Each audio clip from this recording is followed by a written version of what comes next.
there was one man who was tasked with killing Jinwoo before he could even fully manifest his Monarch's powers. A man who was granted a second chance of life by authority of the rulers. Sung il-hwan, Jinwoo's father. God damn it!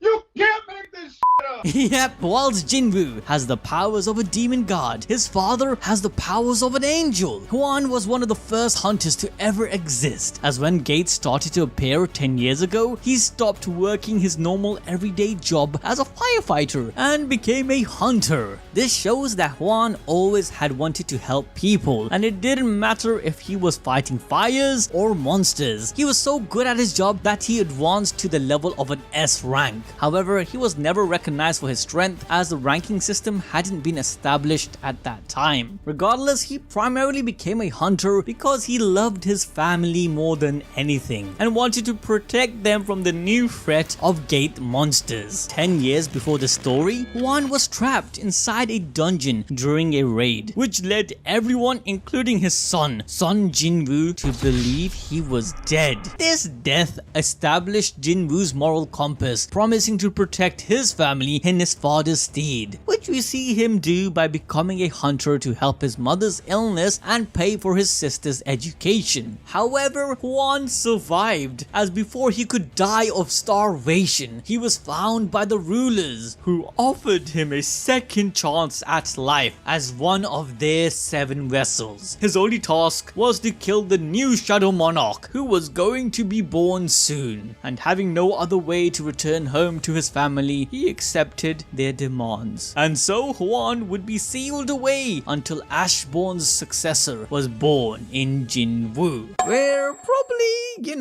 it was the last person Hwan ever wanted to kill. This puts father and son on completely opposite sides of a war that shouldn't even have involved humans to begin with, showcasing the corrupt state of solo leveling supernatural world. But to better understand why Hwan is tasked with killing his son, we need to look at the conflict that brought about this entire series. It starts at the dawn of time, when the absolute being created the rulers from light and the monarchs from darkness. One desired to protect and the other to destroy. But eventually the rulers got tired of this war and believed the absolute being was doing all of this for his entertainment. So yeah, they assassinated him. Yeah, there was actually only one ruler who remained loyal to the absolute being, Ashbourne, who after being attacked by the rulers and on the brink of death, awakened a monstrous power placed within him as a fail switch by the absolute being, becoming the Shadow Monarch. Both the rulers and the monarchs feared him, and so he became an enemy for everyone. Eventually he went off on his own way, which allowed the rulers to end the war with their victory. However, the monarchs had a greater plan, which was to attack the human realm and destroy it. This led the rulers to use the cup of reincarnation to reset time and then,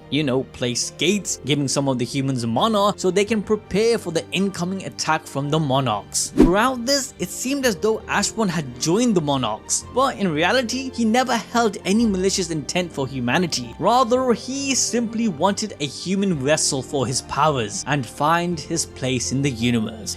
Being betrayed by your own brothers who kills your father, and then you can't even join the opposing side because they think you're too strong, so you have nowhere to go. Yeah, poor Ashbourne. But say you are a ruler in all of this, and you see the most powerful entity in the universe is back, and it looks like he's about to destroy everything you ever cared about. Wouldn't you try to take some precautions? Well, the rulers did, and so after resetting time and then spawning the gates, effectively creating hunters, they also granted 7 humans the powers of the rulers, making them vessels and necessary warriors for the battle to come. These vessels would become the strongest hunters in the world, like Thomas Andre, Christopher Reeds, and Go Gun Hee. And finally, they tasked one of their vessels to stop and kill Ashbourne's vessel before he could be revived, where sadly, this one assignment was given to none other than Jinwoo's father. As you can see, the father-son conflict has nothing to do with Jinwoo himself and his dad, as the two still to love each other very much. Regardless, shortly after Jinwoo became Ashbourne's vessel, Hwan was released and resurfaced inside a dungeon connected to the United States, and he was met by a squad of A-rank hunters. A human had never come out of a gate before, so the hunters tried to kill him, mistaking Hwan for a monster. But of course, they stood no chance against his powers. He slapped them all up. The Federal Bureau of Hunters arrested him after he had shown them